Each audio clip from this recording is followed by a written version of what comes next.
Good evening students, मैं रुपेश कुमार झा आप लोगों के लिए लेकर आया हूं टेस्ट नंबर 2 बाल विकास एवं शिक्षण शास्त्र का टेस्ट नंबर 2 लेकर आप लोगों के सामने आया हूं।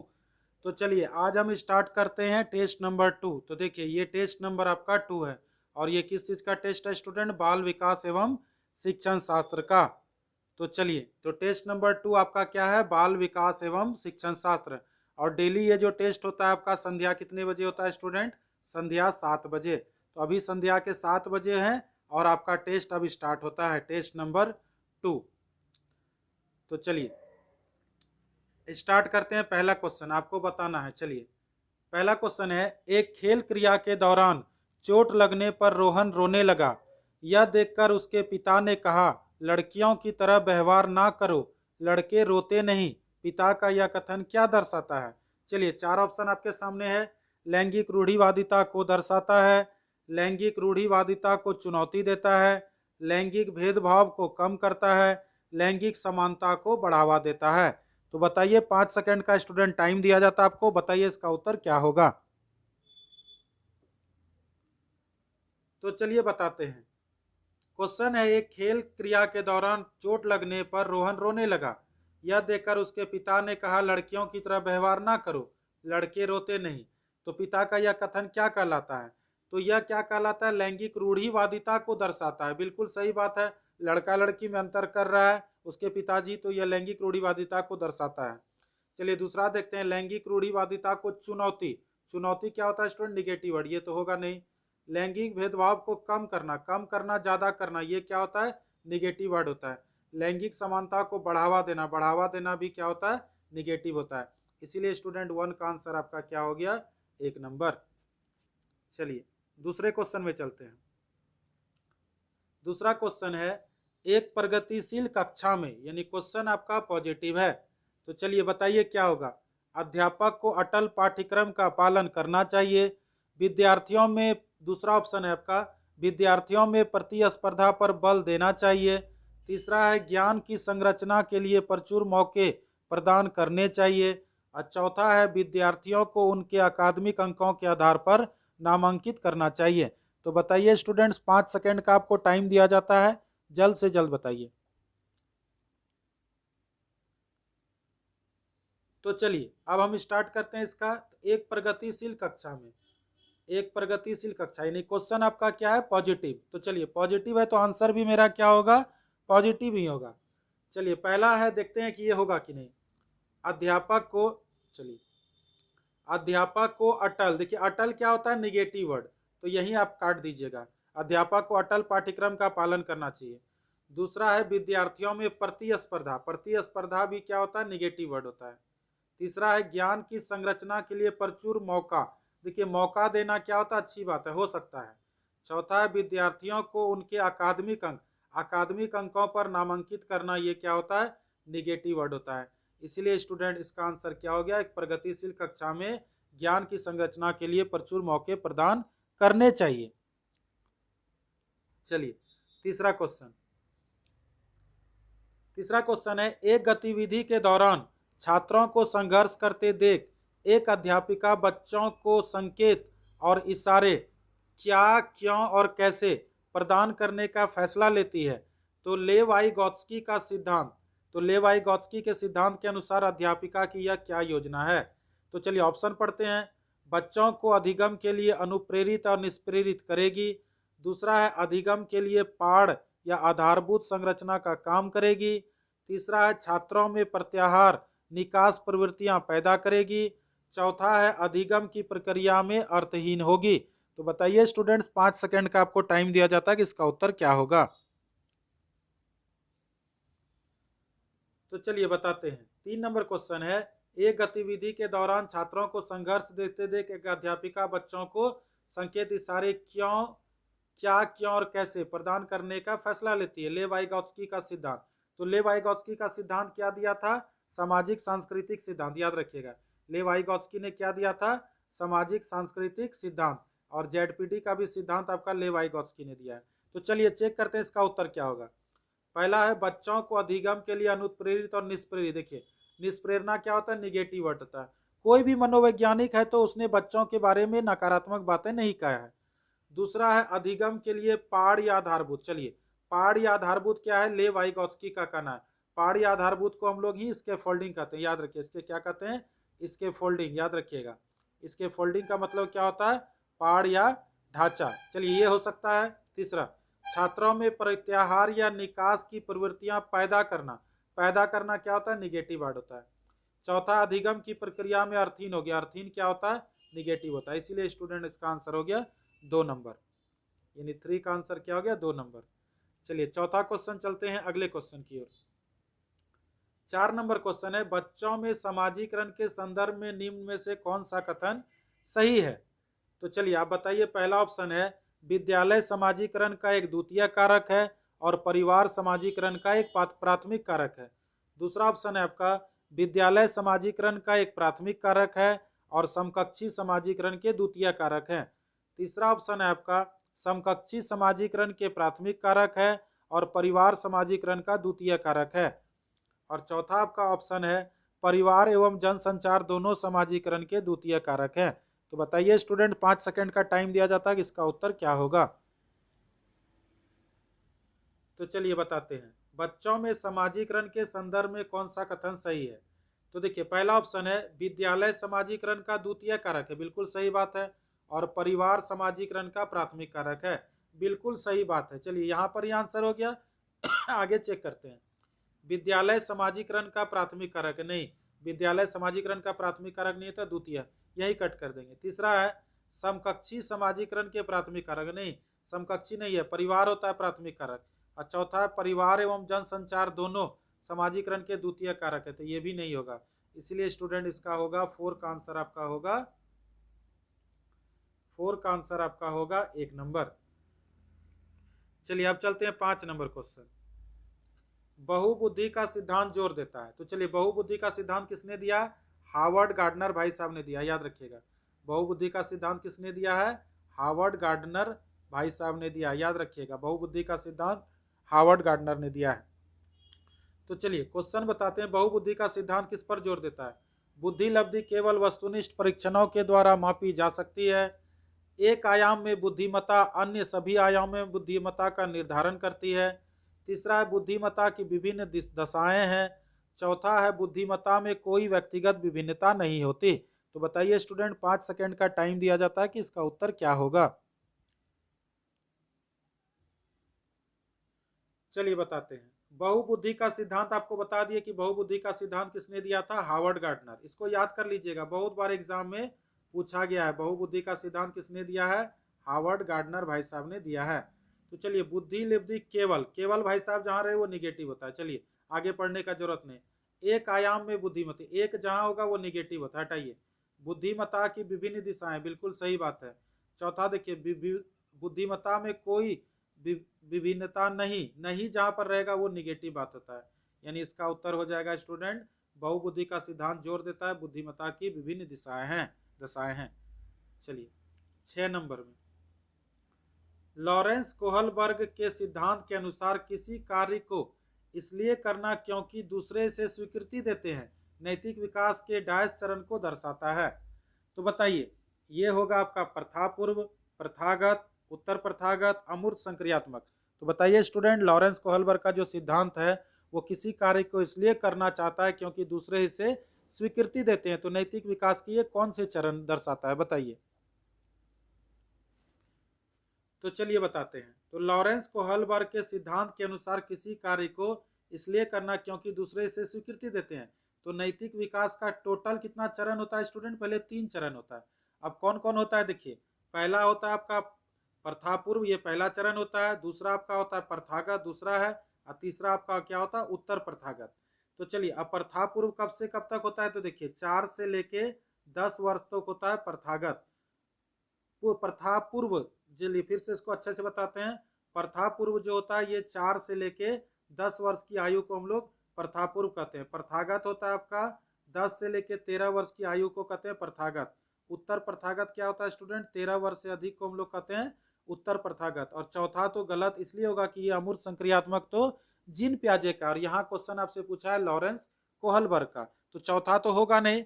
अब हम बताते हैं कि इसका डिटेल और बताते हैं। तो प्रथापूर्व में स्टूडेंट होता क्या है, कि अहंकार, याद रखिएगा, अहंकार की अवस्था होता है, अहंकार की अवस्था होता है प्लस आज्ञा व दंड की अवस्था होता है, आज्ञा व दंड की अवस्था होता है, पहला में आज्ञा व दंड की अवस्था होता है। और इसमें दूसरा होता है कि बच्चा पुरस्कार पाना चाहता है, बच्चा पुरस्कार के लिए पुरस्कार भी चाहता है। तो 4 से 10 वर्ष में क्या होता है कि बच्चा आज्ञा व दंड की अवस्था होता है, उसके बाद बच्चा पुरस्कार चाहता है, तो ये प्रथापूर्व हो गया आपका 4 से 10। तो इसमें तो बच्चा नहीं कोई कार्य को इसलिए नहीं करता क्योंकि दूसरे से स्वीकृति देते हैं। चलिए दूसरा आपका ऑप्शन है प्रथागत, ये होता है आपका 4 से 10 वर्ष। तो इसमें दो चीज होता है, एक प्रशंसा की अवस्था होता है, बच्चा कोई कार्य इसलिए करता है कि लोग उसे पसंद करे, इसीलिए इसका उत्तर स्टूडेंट होगा प्रथागत। उत्तर प्रथागत आपका इसलिए नहीं होगा क्योंकि ये होता है आपका 10 से लेके 13 वर्ष की बात बता रहा है। तो 10 से 13 वर्ष में कोई कार्य बच्चा इसलिए नहीं करता क्योंकि स्वीकृति देते थे, ये बात नहीं होगा। चौथा तो होगा ही नहीं अमूर्त, और पहला इसलिए नहीं होगा कि ये 4 से 10 वर्ष की अवस्था होती है, और 4 वर्ष से 10 वर्ष की अवस्था में क्या होता है, आज्ञा व दंड की अवस्था होता है, और दूसरा आपका क्या होता है, पुरस्कार की अवस्था होता है या अहंकार की अवस्था होता है, बच्चा पुरस्कार पाने के लिए काम करता है। तो इसका स्टूडेंट आंसर होगा बी नंबर, 2 नंबर प्रथागत। तो समझिएगा एक एक क्वेश्चन में आपका 4 से 5 क्वेश्चन छुपा हुआ है। चलिए अब आते हैं 7 नंबर में, ले वाइगोत्स्की के सामाजिक सांस्कृतिक। देखिए ले वाइगोत्स्की जहां रहेगा सामाजिक सांस्कृतिक, याद रखिएगा, ले वाइगोत्स्की के सामाजिक सांस्कृतिक परिप्रेक्ष्य अधिगम प्रक्रिया में डैश महत्व पर जोर देता है। तो बताइए इसका आंसर क्या होगा, सांस्कृतिक उपकरण, गुणारोपण, अभिप्रेरणा, संतुलीकरण। बताइए कौन सा उत्तर होगा स्टूडेंट, आपको 5 सेकंड का टाइम दिया जाता है। तो चलिए जहां ले वाइगोत्स्की की बात आएगा सामाजिक सांस्कृतिक उपकरण, ये बिल्कुल सही बात है स्टूडेंट, ले वाइगोत्स्की रहेगा तो सीधे मारिएगा सामाजिक सांस्कृतिक। गुणारोपण होगा नहीं, अभिप्रेरणा होगा नहीं, संतुलीकरण होगा नहीं, इसका उत्तर होगा ये नंबर। चलिए 8 नंबर में आते हैं। 8 नंबर क्वेश्चन है, जीन प्याजे अपने संज्ञानात्मक विकास के सिद्धांत में संज्ञानात्मक संरचनाओं को डैश के रूप में वर्णित करते हैं। तो बताइए मनोवैज्ञानिक उपकरण, उद्दीपक अनुक्रिया, विकास का समीपस्थ क्षेत्र का सिद्धांत, स्कीमा या मनोबंध। तो बताइए स्टूडेंट 5 सेकंड का टाइम दिया जाता है कि जीन प्याजे ने अपने संज्ञानात्मक विकास के सिद्धांत में संज्ञानात्मक संरचनाओं को डैश रूप में वर्णित करते हैं। तो चलिए इसका उत्तर बताते हैं, जीन प्याजे अपने संज्ञानात्मक विकास के सिद्धांत को किस संरचना के रूप में वर्णित करते हैं। तो मनोवैज्ञानिक उपकरण, उपकरण की बात जीन प्याजे ने किया क्या, उद्दीपक अनुक्रिया, ये तो आपका थॉर्नडाइक भाई साहब ने कहा, उद्दीपक अनुक्रिया किसने कहा है, थॉर्नडाइक, याद रखिएगा किसने कहा है, थॉर्नडाइक। विकास का समीपस्थ क्षेत्र सिद्धांत यानी जेडपीडी, जेडपीडी का सिद्धांत किसने किया, आपका ले वाइगोत्स्की ने। लेकिन स्कीमा या मनोबंध, तो ये भी आपका 3rd नंबर नहीं होगा, 2 नंबर होगा नहीं। स्कीमा की बात, स्कीमा का मतलब क्या होता है, पूर्व ज्ञान, स्कीमा का मतलब क्या होता है, पूर्व ज्ञान, यानी स्कीमा या मनोबंध की बात किसने किया स्टूडेंट, जीन प्याजे। इसीलिए 8 का उत्तर क्या हो गया आपका, स्कीमा या मनोबंध। तो याद रखिएगा जीन प्याजे ने संज्ञानात्मक विकास में संज्ञानात्मक संरचना किस रूप में वर्णित किया है, स्कीमा व मनोबंध। इसका उत्तर होगा 4 नंबर। चलिए अब आते हैं 9 नंबर में, जीन प्याजे के, ध्यान से देखिएगा, जीन प्याजे के संज्ञानात्मक विकास के सिद्धांत में पूर्व संक्रियात्मक अवस्था में विकास का मुख्य गुण क्या होता है। तो चलिए बताइए क्या उसका उत्तर होगा, अमूर्त सोच का विकास करना, विचार सोच में केंद्रीकरण करना, परिकल्पित निगमनात्मक सोच करना, संरक्षण और पदार्थों को क्रमबद्ध करने की क्षमता करना। तो बताइए स्टूडेंट 5 सेकंड का टाइम दिया जाता है। तो चलिए इसका उत्तर क्या होगा बताते हैं आपको, जीन प्याजे के संज्ञानात्मक विकास के सिद्धांत में पूर्व संक्रियात्मक अवस्था में विकास का मुख्य ज्ञान। देखिए अमूर्त तो होगा नहीं, क्यों नहीं होगा स्टूडेंट, क्योंकि यहाँ पूर्व संक्रियात्मक अवस्था की बात बोल रहा है। पूर्व संक्रियात्मक अवस्था होता है 2 से लेके 7 साल, याद रखिएगा। तो अमूर्त तो होगा नहीं, अमूर्त इसलिए नहीं होगा कि ये आपका क्या होता है 11 से लेके 15 वर्ष होता है, ये होगा नहीं। विचार सोच में केंद्रीकरण, ये बिल्कुल सही बात है। तीसरा परिकल्पित निगमनता सोच, ये बच्चा नहीं कर पाता है।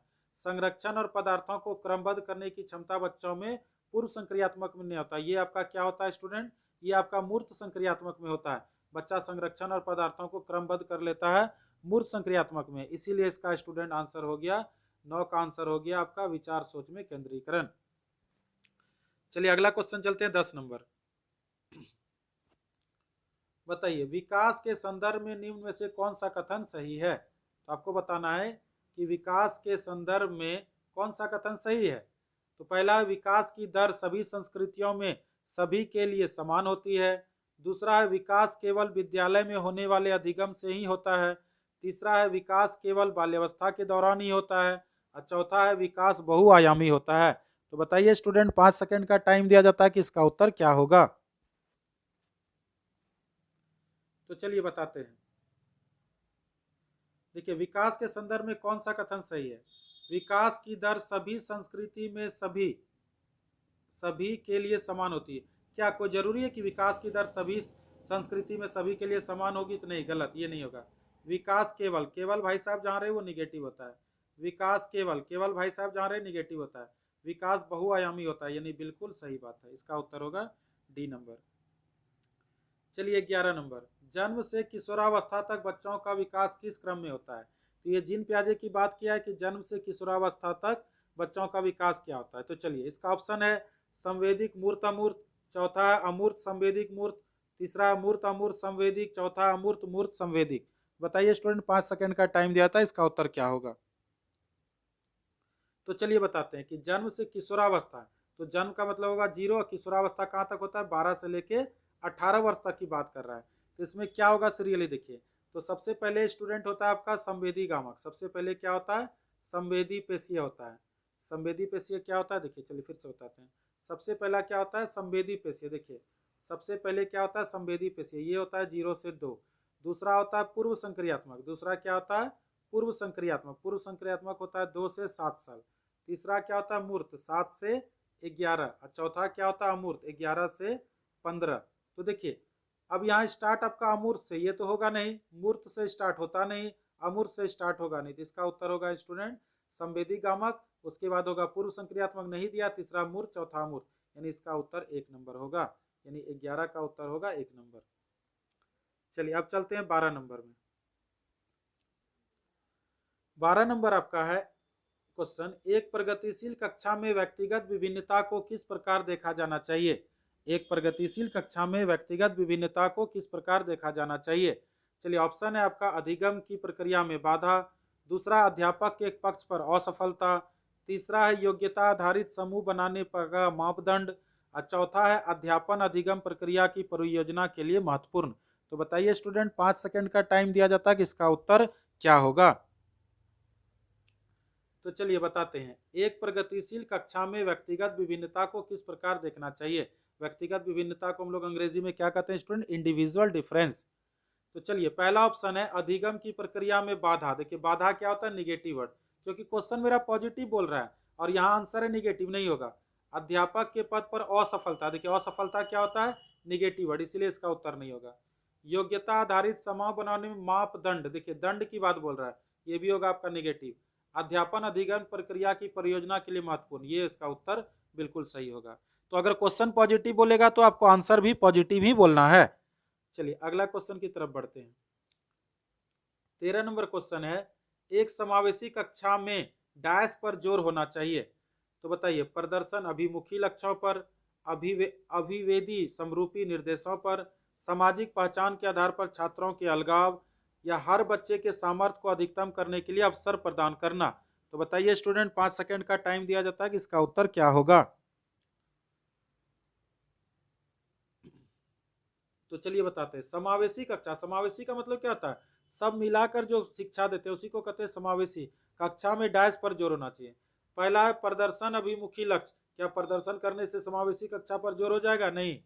दूसरा है अभिवेदी या समरूप, समरूप जैसा क्या होता है, निगेटिव, समरूप मतलब एक जैसा निर्देश देंगे तो क्या बच्चा समावेशी कक्षा पर जोर देगा, नहीं, ये निगेटिव बात है।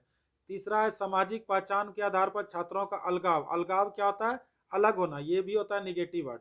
चौथा होता है हर बच्चे के सामर्थ्य को अधिक करने के लिए अवसर प्रदान करना, देखिए अवसर क्या होता है, पॉजिटिव, इसीलिए इसका उत्तर होगा स्टूडेंट 4 नंबर। चलिए 14 नंबर क्वेश्चन है, देखिए दिव्यांग अधिकार अधिनियम 2016 के अनुसार निम्न में से किस शब्दावली का प्रयोग उपयुक्त है। यानी दिव्यांग अधिकार अधिनियम जो 2016 में लागू हुआ, तो बताइए किसमें कौन सा शब्दावली उपयोग हुआ है।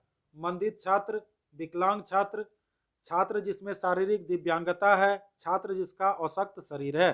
तो बताइए स्टूडेंट, 5 सेकंड का समय दिया जाता है कि इसका उत्तर क्या होगा। तो चलिए इसका स्टूडेंट आंसर बताते हैं। दिव्यांग अधिकार अधिनियम जो 2016 था उसके अनुसार किस शब्दावली पर प्रयोग हुआ? मंदित छात्र, ये तो निगेटिव वर्ड है, मंद की बात नहीं। विकलांग पहले बोला जाता था लेकिन अब नियम बदल, ये नहीं होगा। छात्र जिसमें शारीरिक दिव्यांगता हो, तो याद रखिएगा यही वर्ड को 2016 में यूज किया है। यानी अब हम लोग दिव्यांग को, यानी जो विकलांग होता है उसको अब हम लोग क्या कहते हैं? दिव्यांगजन कहते हैं। याद रखिएगा पहले विकलांग बोलते थे, अब हम लोग 2016 से क्या बोलते हैं स्टूडेंट? दिव्यांगजन बोलते हैं। तो छात्र जिसमें शारीरिक दिव्यांगता, यही उत्तर इसका होगा। छात्र जिसका अशक्त शरीर है, ये आपका निगेटिव, यानी इसका उत्तर होगा स्टूडेंट 3 नंबर, याद रखिएगा। चलिए अगला क्वेश्चन है 15 नंबर। 15 नंबर क्वेश्चन है, अधिगम कठिनाइयों से जूझते छात्रों की जरूरत को संबोधित करने के लिए एक अध्यापक को क्या नहीं करना चाहिए? देखिए नहीं बोल रहा है, यानी क्वेश्चन आपका निगेटिव बोल रहा है, तो आपको बताना है कि इसका उत्तर क्या होगा। पहला ऑप्शन है दृश्य श्रव्य सामग्रियों का इस्तेमाल करना। दूसरा है संरचनात्मक शिक्षा शास्त्री उपागमों का इस्तेमाल करना। तीसरा है व्यक्तिगत शैक्षिक योजना बनाना। चौथा है शिक्षा शास्त्र और आकलन की जटिल संरचनाओं का प्रयोग करना। तो बताइए स्टूडेंट, 5 सेकंड का समय दिया जाता है कि इसका उत्तर क्या होगा। तो चलिए क्वेश्चन आपको देखना, अधिगम कठिनाइयों को जूझते छात्रों की जरूरत को संबोधित करने के लिए एक अध्यापक को नहीं, यानी नहीं बोल रहा है। चलिए दृश्य श्रव्य सामग्रियों का इस्तेमाल करना, दृश्य मतलब होता है कोई भी चीज दिखाना, श्रव्य का मतलब होता है कोई भी चीज सुनाना, सामग्री का इस्तेमाल करना, ये अच्छी बात है। दूसरा है संरचनात्मक शिक्षा शास्त्रीय उपागमों का इस्तेमाल करना, ये भी बिल्कुल सही बात है। व्यक्तिगत शैक्षिक योजना बनाना, व्यक्तिगत खुद रूप से शैक्षिक योजना बनाता है, बिल्कुल सही है। चौथा है शिक्षा शास्त्र की आकलन की जटिल, देखिए जटिल क्या होता है? निगेटिव वर्ड होता है, इसीलिए इसका उत्तर आपका ये होगा, यानी निगेटिव बोल रहा था इसीलिए आपका आंसर निगेटिव, यानी इसका उत्तर होगा स्टूडेंट, देखिए निगेटिव नहीं है और यहाँ पर है आपका जटिल, इसीलिए इसका उत्तर होगा 4 नंबर। 15 का उत्तर 4। चलिए आते हैं 16 नंबर। 16 नंबर है सर्जनात्मकता की पहचान का प्रमुख लक्षण क्या है? तो चलिए सर्जनात्मक, सर्जन का मतलब क्या होता है? कोई भी चीज क्रिएट करना, कोई भी चीज को नया करना। तो चलिए इसका ऑप्शन दिया हुआ कम परिज्ञानता या बोधगम्यता। दूसरा है अपसारी चिंतन। तीसरा है अति सक्रियता। चौथा है असतर्कता। तो आप बताइए कि इसका उत्तर कौन सा होगा। 5 सेकंड का टाइम दिया जाता है। तो चलिए स्टूडेंट बताते हैं सर्जनात्मक, सर्जनात्मकता का मतलब क्या होता है। चलिए तो सर्जनात्मकता का मतलब होता है कि आप जिसका उत्तर बहुत प्रकार से दे सकते हैं। तो आप पढ़े होंगे अभिसारी चिंतन। देखिए अभिसारी चिंतन किसको कहते हैं? याद रखिएगा जिसका एक उत्तर हो, जिसका एक उत्तर हो, याद रखिएगा जिसका एक उत्तर हो। जैसे आपसे उदाहरण बोलेंगे कि अभी भारत की राजधानी क्या है, तो आप क्या बोलिएगा? नई दिल्ली। बोलेंगे कि भारत के वर्तमान प्रधानमंत्री कौन है, तो आप बोलिएगा श्री नरेंद्र मोदी। जिसका एक उत्तर है उसको हम लोग कहते हैं अभिसारी चिंतन। अब देखिए अभिसारी चिंतन किसको कहते हैं? देखिए जिसका बहुत उत्तर है, जैसे बोलेंगे कि नरेंद्र मोदी पर निबंध लिखिए, तो आप बहुत सा लिख सकते हैं, कोई पॉजिटिव लिखेंगे कोई निगेटिव लिखेंगे।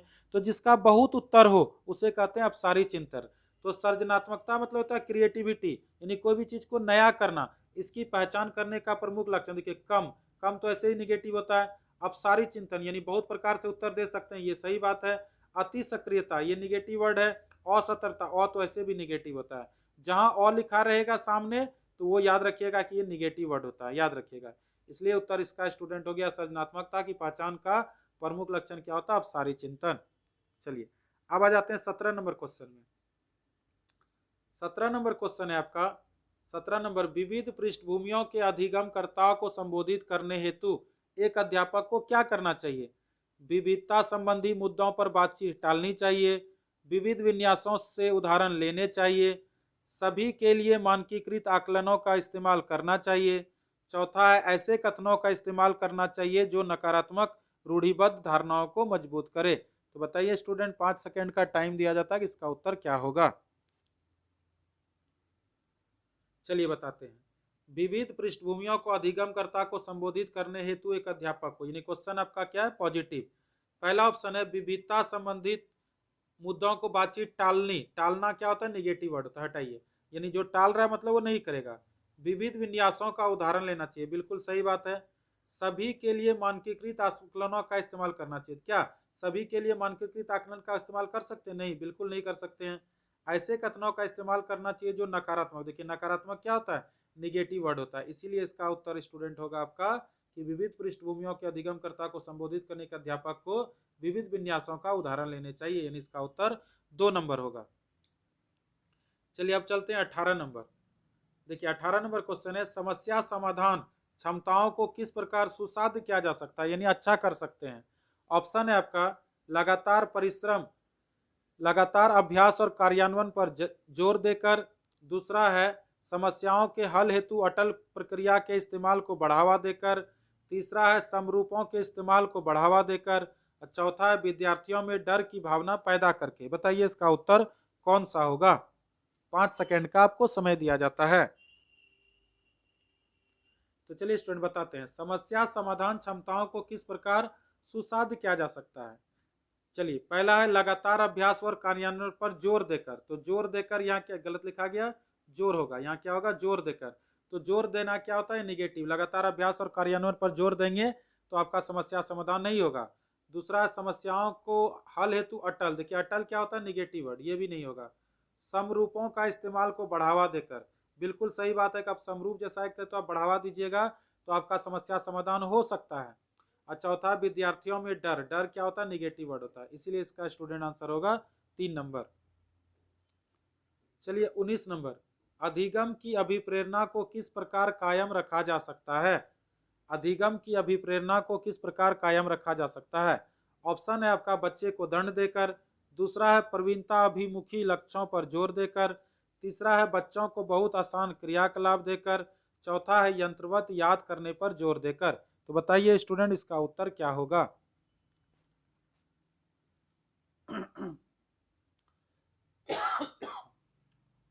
तो चलिए अधिगम की अभिप्रेरणा को किस प्रकार कायम रखा जा सकता है, यानी क्वेश्चन आपका स्टूडेंट क्या है, पॉजिटिव है। बच्चे को दंड देकर, देखिए दंड देना बच्चे को नकारात्मक बात है, निगेटिव बात है। प्रवीणता अभिमुखी लक्ष्यों पर जोर देकर, बिल्कुल सही बात है। बच्चों को आसान, बहुत आसान क्रियाकलाप, बहुत आसान देना क्या होता है, निगेटिव वर्ड होता है। यंत्रवत याद करना, याद करना भाई साहब तो ऐसे भी निगेटिव होता है, इसीलिए स्टूडेंट इसका आंसर होगा 2 नंबर। चलिए आ जाते हैं 20 नंबर।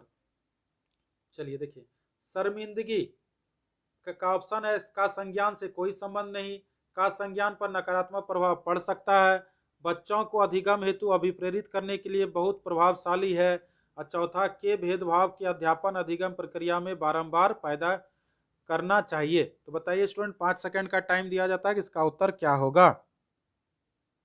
तो चलिए शर्मिंदगी क्या है, का संज्ञान से कोई संबंध नहीं, ये तो होगा ही नहीं। शर्मिंदगी का संज्ञान पर नकारात्मक प्रभाव पड़ता है, बिल्कुल सही बात है। बच्चों का अधिगम हेतु अभिवृद्ध करने के लिए बहुत प्रभावशाली है, ये तो होगा ही नहीं। कि भाव को अध्यापन अधिगम प्रक्रिया में बारंबार पैदा करना, नहीं होगा। यानी आप याद रखिएगा कि ये कथन आपका एनसीईआरटी का बुक से दिया है कि शर्मिंदगी का संज्ञान पर नकारात्मक प्रभाव पड़ता है। ये आपका पंक्ति कहीं से क्या होता है कि एनसीईआरटी का बुक से आपको डायरेक्ट उठा के डाल दिया जाता है, तो इसको आपको पढ़ना होगा थ्योरी डिटेल से। चलिए 21 नंबर क्वेश्चन में आते हैं। क्वेश्चन है 21 नंबर, निम्न में से अध्यापन अधिगम का सबसे प्रभावशाली माध्यम कौन सा है। विषय वस्तु को यंत्रवत याद करना, संकल्पनाओं के बीच संबंध खोजना, बिना विश्लेषण के अवलोकन करना, अनुकरण या नकल करना और दोहराना। तो बताइए स्टूडेंट 5 सेकंड का टाइम दिया जाता है कि इसका उत्तर क्या होगा। तो चलिए बताते हैं कि कौन सा अध्यापन अधिगम का सबसे प्रभावशाली माध्यम है, क्वेश्चन क्या है, पॉजिटिव है। चलिए विषय वस्तु को यंत्रवत याद करना, याद करना क्या होता है, निगेटिव होता है।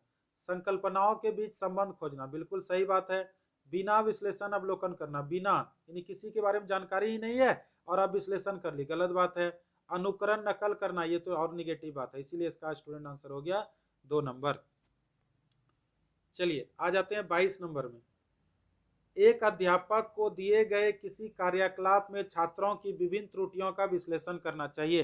यानी अगर आपको एक कार्यकलाप दिया और छात्रों की विभिन्न त्रुटि का आपको विश्लेषण करना चाहिए। विश्लेषण का मतलब स्टूडेंट क्या होता है कि तोड़कर अलग करना, और संश्लेषण का मतलब होता है तोड़कर जोड़ना।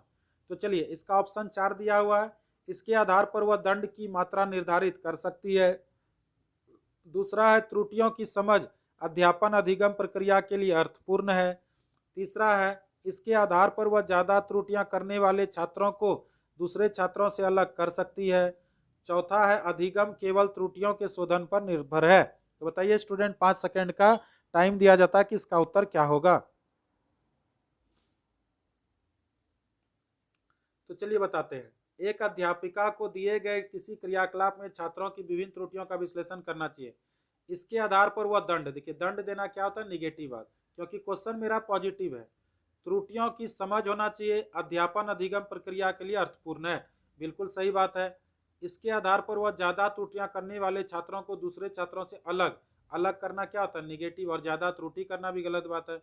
अधिगम केवल, केवल भाई साहब जहां रहेगा उसको निगेटिव कीजिएगा। इसका उत्तर होगा स्टूडेंट 2 नंबर। तो ऐसे आप समझने का प्रयास कीजिए। जिस दिन आप ऑप्शन छांटने सीख जाइएगा उस दिन आपका बाल विकास मजबूत हो जाएगा। तो इसलिए आप हमारा थ्योरी क्लास जरूर देखिएगा, और थ्योरी तो एनसीईआरटी को आपका पढ़ना ही पड़ेगा, तभी आपका बाल विकास क्या अन्य जितने भी सब्जेक्ट हैं आपका सारा सब्जेक्ट अच्छा होगा। तो थ्योरी आपको डिटेल पढ़ना होगा, तब आप मेरे जैसा ही एनालिसिस कर पाइएगा। अगर इस तरह का आप एनालिसिस करते हैं तो आपका एग्जाम में 30 में 30 लाने से कोई भी रोक नहीं सकता। तो चलिए अब बढ़ते हैं स्टूडेंट 23 नंबर क्वेश्चन में। 23 नंबर क्वेश्चन है, बच्चों को सीखने में कठिनाई होती है, यानी बच्चों को सीखने में कठिनाई कब होती है, जब सूचना अलग अलग टुकड़ों में प्रस्तुत की जाए, वो आंतरिक रूप से अभिप्रेरित हो, अधिगम सामाजिक संदर्भ में हो, विषय वस्तु को बहुरूपों में प्रस्तुत किया जाए। तो बताइए स्टूडेंट इसका आंसर क्या होगा। 5 सेकंड का समय दिया जाता है। तो चलिए क्वेश्चन है आपका, बच्चों को सीखने में कठिनाई, देखिए कठिनाई क्या, निगेटिव वर्ड होता है, तो सूचना अलग अलग, देखिए अलग अलग क्या होता है, ये भी निगेटिव होता है, यानी इसका उत्तर आपका पहला नहीं होगा। देख लीजिए, वो आंतरिक रूप से अभिप्रेरित है, सही बात है। अधिगम सामाजिक संदर्भ में, सही बात है। विषय वस्तु को बहुरूपों में प्रस्तुत करना, सही बात। तो यहाँ कठिनाई वर्ड है, यहाँ अलग अलग है, ये निगेटिव वर्ड है, इसीलिए इसका उत्तर होगा स्टूडेंट 1 नंबर, याद रखिएगा। चलिए अब चलते हैं अगला क्वेश्चन 24 नंबर। अधिगम की सर्वोत्तम अवस्था कौन सी है। तो अधिगम की सर्वोत्तम अवस्था कौन सी है, तो बताइए। उच्च उत्तेजना उच्च भय, निम्न उत्तेजना उच्च भय, संतुलित उत्तेजना कोई भय नहीं, कोई उत्तेजना नहीं कोई भय नहीं। तो बताइए स्टूडेंट, 5 सेकंड का समय दिया जाता है, इसका उत्तर क्या होगा। तो चलिए बताते, अधिगम की सर्वोत्तम अवस्था कौन सी है। अधिगम की सर्वोत्तम यानी क्वेश्चन पॉजिटिव। देखिए उच्च उत्तेजना उच्च भय, ये निगेटिव बात है। निम्न उत्तेजना, निम्न में कम, ये तो ऐसे भी निगेटिव है। संतुलित उत्तेजना कोई भय नहीं, बिल्कुल राइट आंसर होगा ये। कोई उत्तेजना नहीं कोई भय नहीं, बिल्कुल गलत, यानी इसका उत्तर होगा स्टूडेंट 3 नंबर। अधिगम की सर्वोत्तम अवस्था कौन सी है, संतुलित उत्तेजना कोई भय नहीं। चलिए अगला क्वेश्चन चलते हैं 25 नंबर। अधिगम की संरचनात्मक विचार यह सुझाव देता है कि ज्ञान की संरचना में बच्चों की कोई भूमिका नहीं होती, बच्चे पूर्ण रूप से वयस्कों पर निर्भर रहते हैं, बच्चे सक्रिय भूमिका निभाते हैं, बच्चे पूर्ण रूप से पाठ्य पुस्तकों पर निर्भर रहते हैं। तो बताइए स्टूडेंट, 5 सेकंड का समय दिया जाता है, इसका उत्तर क्या होगा। तो चलिए बताते हैं। अधिगम का संरचनात्मक विचार यह सुझाव देता है कि ज्ञान की संरचना, यानी क्वेश्चन स्टूडेंट आपका पॉजिटिव है। तो चलिए, बच्चों की कोई भूमिका नहीं, देखिए नहीं लिखा है, नहीं निगेटिव, ये तो होगा नहीं। बच्चे पूर्ण रूप से वयस्कों पर निर्भर रहते हैं, क्या पूर्ण रूप से बच्चा वयस्क पर निर्भर रहता है, बिल्कुल नहीं। बच्चे सक्रिय भूमिका निभाते हैं, सक्रिय भूमिका, ये किसने कहा, एक्टिव लर्नर, किसने कहा है, ये आपका जीन प्याजे भाई साहब ने कहा कि बच्चे सक्रिय अधिगम करता होते हैं, यानी सक्रिय जो भूमिका निभाता है बच्चा, ये आपका पॉजिटिव बात है, ये सही है। बच्चे पूर्ण रूप से पाठ्य पुस्तक तो निगेटिव वर्ड होता है, ये तो होगा नहीं, इसलिए इसका स्टूडेंट आंसर होगा 3 नंबर। चलिए अब चलते हैं 26 नंबर क्वेश्चन में। अधिगम के लिए निम्न में से कौन सी धारणा उपयुक्त है। अधिगम मतलब लर्निंग के लिए कौन सी धारणा उपयुक्त है। योग्यता सुधार्य है, योग्यता अटल है, प्रयासों से कोई फर्क नहीं पड़ता, असफलता नियंत्रित है। बताइए इसका उत्तर क्या होगा। तो चलिए बताते, अधिगम के लिए निम्न में से कौन सी धारणा उपयुक्त है। क्वेश्चन आपका पॉजिटिव है, तो योग्यता सुधार्य, बिल्कुल सही बात है। योग्यता अटल है, अटल तो निगेटिव वर्ड होता है।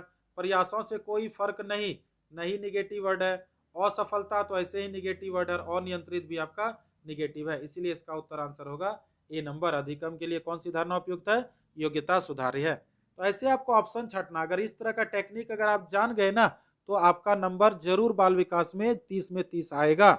वो 1 to 5 रहे या 6 to 8 रहे, आपका जेटेट आने वाला है स्टूडेंट्स, और बहुत जल्द नोटिफिकेशन आएगा, क्योंकि आज 13 जनवरी हो चुका है और इसी महीना में आपका जेटेट का नोटिफिकेशन आ जाएगा। इसलिए आप लोग तैयारी अपना जोरदार से करें, क्योंकि कंपटीशन बहुत तगड़ा है। इसलिए अगर आप मेहनत नहीं कीजिएगा तो आप जेटेट में नौकरी लेने से वंचित रह जाइएगा। तो चलिए अगला क्वेश्चन 27 नंबर, निम्न में से कौन सी परिपाटी विद्यार्थियों में संकल्पना समझ में बढ़ोतरी करने में सहायक है? प्रतिस्पर्धा आधारित प्रतिस्पर्धा, पाठ्य पुस्तक केंद्रित शिक्षा शास्त्र, बारंबार परीक्षाएं, अन्वेषण और संवाद। तो बताइए स्टूडेंट, 5 सेकंड का टाइम दिया जाता है, इसका उत्तर क्या होगा?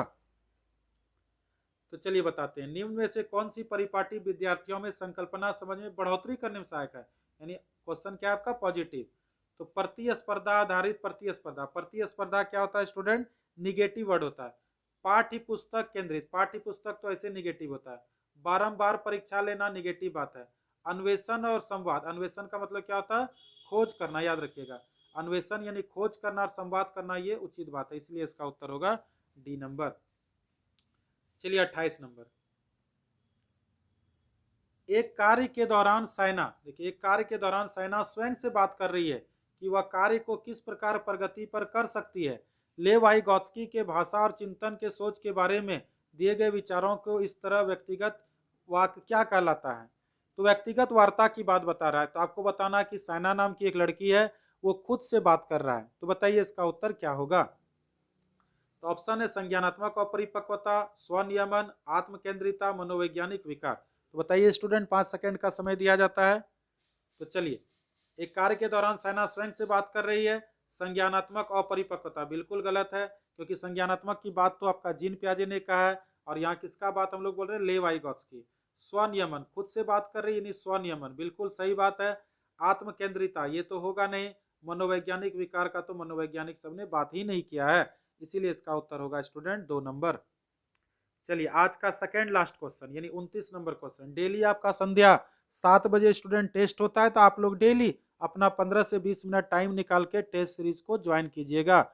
इस टेस्ट सीरीज आपको फ्री ऑफ कॉस्ट मिलेगा, लेकिन आपको आने वाला जो जेटेट होगा, सीटेट होगा, यूपी टेट होगा, उसमें आप आसानी से नौकरी ले सकते हैं, क्योंकि इसमें सारे टेट का मिक्सिंग क्वेश्चन आपको मिलेगा देखने को। तो चलिए 29 नंबर क्वेश्चन है, मूल्यांकन पद्धतियों का लक्ष्य होना चाहिए विद्यार्थियों को नामांकित करना, योग्यता आधारित समूह में विद्यार्थियों को विभाजित करना, विद्यार्थी की जरूरतों एवं आवश्यकताओं की पहचान करना, पुरस्कार वितरण हेतु उच्च अंक प्राप्त करने वाले विद्यार्थियों की पहचान करना। तो बताइए स्टूडेंट, इसका उत्तर क्या होगा? 5 सेकंड का समय दिया जाता है। तो चलिए बताते हैं इसका उत्तर क्या होगा। मूल्यांकन पद्धतियों पर लक्ष्य होना चाहिए, बिल्कुल सही बात है। विद्यार्थियों को नामांकित, नामांकित जहां भी रहेगा वो निगेटिव वर्ड होता है, याद रखिएगा। योग्यता आधारित समूह में विद्यार्थियों को विभाजित करना, विभाजित करना क्या होता है? यानी अलग करना, निगेटिव बात है। विद्यार्थियों की जरूरतों एवं आवश्यकताओं की पहचान करना, बिल्कुल सही बात है।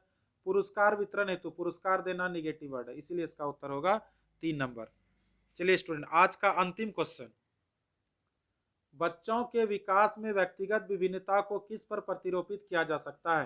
यानी बच्चों का अगर विकास होगा तो व्यक्तिगत विभिन्नता यानी इंडिविजुअल डिफरेंस को किस प्रकार प्रतिरोपित किया जा सकता है? केवल अनुवांशिकता पर, केवल पर्यावरण पर, ना अनुवांशिकता पर ना पर्यावरण पर, अनुवांशिकता एवं पर्यावरण की पारस्परिकता पर। तो बताइए स्टूडेंट, 5 सेकंड का समय दिया जाता है कि इसका उत्तर क्या होगा? तो चलिए, बच्चों के विकास में व्यक्तिगत विभिन्नता को किस प्रकार प्रतिरोपित किया जा सकता है? यानी क्वेश्चन क्या है स्टूडेंट? पॉजिटिव है। तो चलिए, केवल अनुवांशिकता, केवल भाई साहब जहां देखने को मिले वो निगेटिव है। केवल देखिए ये भी भाई साहब केवल है, निगेटिव। ना अनुवांशिकता, ना तो ना क्या होता है? निगेटिव वर्ड होता है। अनुवांशिकता और पर्यावरण की पारस्परिकता पर, यानी इसका उत्तर ये होगा स्टूडेंट। तो ये था हमारा स्टूडेंट आज का वीडियो। आपको कैसा लगा कमेंट बॉक्स में बताइएगा, और आप ये भी बताइएगा कि आपका 30 में स्कोर कितना आया। अगर 30 में आपका 25 प्लस आता है तो इसका मतलब है कि तैयारी आपका अच्छे से चल रहा है। तो thank you for watching my channel English classes Godda, हमारे चैनल का नाम है। अगर अभी तक आप मेरे चैनल को सब्सक्राइब नहीं किए हैं तो हमारे चैनल को सब्सक्राइब कर लीजिए। और ये है हमारा मोबाइल नंबर, ये हमारा मोबाइल नंबर 9939700797। इसमें आप PDF प्राप्त कर सकते हैं। ऐसे PDF आपको टेलीग्राम में मिल जाएगा। जेटेट का आपको स्पेशल नोट्स मिल जाएगा, सीटेट का आपको स्पेशल नोट्स मिल जाएगा। तो स्टूडेंट आपको एक बात जानना है कि हम लोग को अब हार्ड वर्क नहीं करना, हार्ड वर्क तो लेबर करता है, हम लोग को स्मार्ट वर्क करना है, क्योंकि आने वाला जो वैकेंसी है ना उसमें बहुत सारे स्टूडेंट आपको देखने को मिलेंगे। तो आपको अगर स्मार्ट वर्क करते हैं, कम समय में ज़्यादा अगर आपको पढ़ना है, तो आप हमारा कोचिंग को ज्वाइन कर सकते हैं। हमारे कोचिंग का नाम है ज्ञान गुरु क्लासेस गोड्डा, और इसका एड्रेस है आपका होटल वृंदावन के सामने, block road Godda, hotel Vrindavan के सामने। आप हमारे कोचिंग क्लास में भी ज्वाइन कर सकते हैं। तो अभी तो कोरोना का टाइम चल रहा है स्टूडेंट, अभी ऑनलाइन क्लास ही चल रहा है, तो आप घर बैठे टेस्ट दे सकते हैं और ऑनलाइन क्लास से जुड़ सकते हैं। तो मैं रुपेश कुमार झा आपसे मिलूंगा अगले वीडियो में कल संध्या 7 बजे।